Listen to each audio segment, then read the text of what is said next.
Merry Christmas, boys and girls. Mrs. Back's going to read with you tonight, The Night Before Christmas. If you have your book, you can read along with me, and if you don't, just follow along. I hope you're enjoying your time with your families. I know I am. So let's jump in and read this wonderful classic that's one of Mrs. Back's absolute favorites, The Night Before Christmas.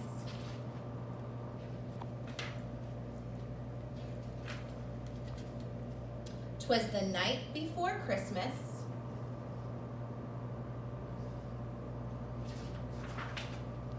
when all through the house not a creature was stirring, not even a mouse.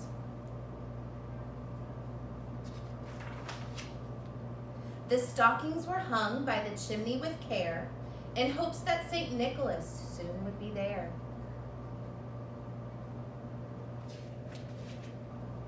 The children were nestled all snug in their beds, while visions of sugar plums danced in their heads.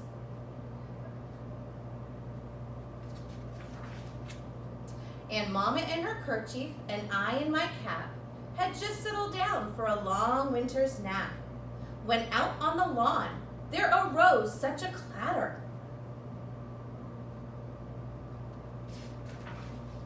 I sprang from my bed to see what was the matter.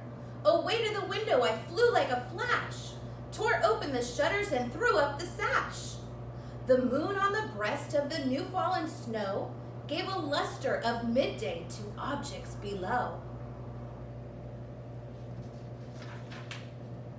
When what to my wondering eyes should appear but a miniature sleigh and 8 tiny reindeer, with a little old driver so lively and quick, I knew in a moment it must be St. Nick.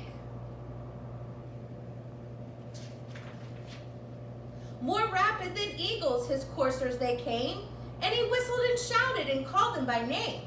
Now Dasher, now Dancer, now Prancer and Vixen, on Comet, on Cupid, on Donder and Blitzen. To the top of the porch, to the top of the wall, now dash away, dash away, dash away all. As dry leaves that before the wild hurricane fly, when they meet with an obstacle, mount to the sky. So up to the housetop the coursers they flew, with a sleigh full of toys, and St. Nicholas too. And then in a twinkling I heard on the roof the prancing and pawing of each little hoof.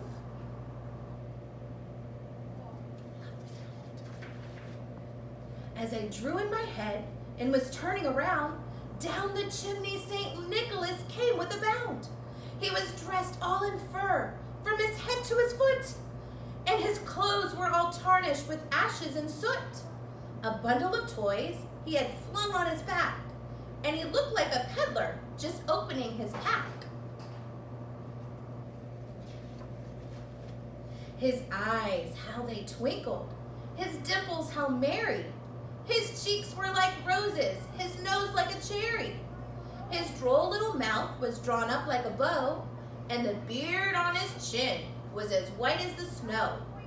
The stump of a pipe he held tight with his teeth, and the smoke it encircled his head like a wreath.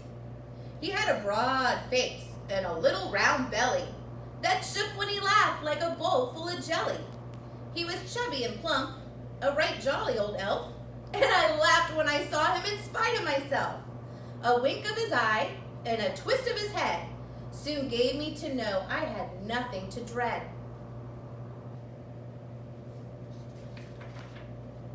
He spoke not a word, but went straight to his work, and filled all the stockings, then turned with a jerk, and laying his finger aside of his nose, and giving a nod, up the chimney he rose.